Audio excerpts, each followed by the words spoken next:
এবং আরেকটি সিদ্ধান্ত হয়েছে যে কায়দায়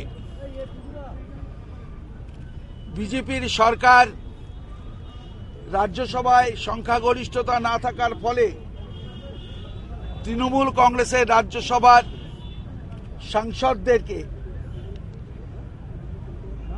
নানা অছিলায় আটকে রেখে রাজ্যসভায় নিজেদের গরিষ্ঠতা প্রমাণের লক্ষ্যে কাজ করেছেন বা করছেন, তার বিরুদ্ধে একটি প্রতিনিধি দল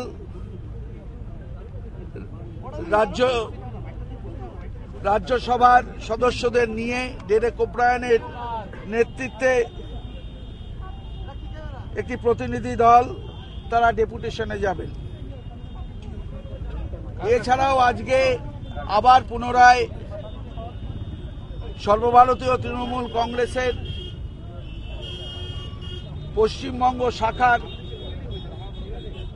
যে নবীকরণ সদস্য পদ নবীকরণের অভিযান চলছিল তাকে আরো বেশি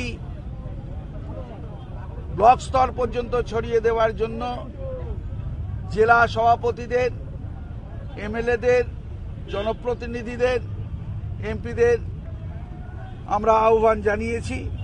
হয় বাড়িতে নয় টিভিতে যারা এই প্রচার করছেন, মিথ্যাচার কুৎসা সরকারের বিরুদ্ধে করছেন, তাদের তো জনসমর্থন নেই।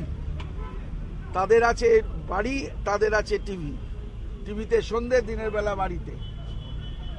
এই যে ক্রমাগত প্রচার, সেই প্রচারের বিরুদ্ধে এই কমিটি এই পুস্তিকা রচনা করে মানুষের সামনে তা হাজির করবে। এখন আমি সুব্রত মুখোপাধ্যায়কে বলছি,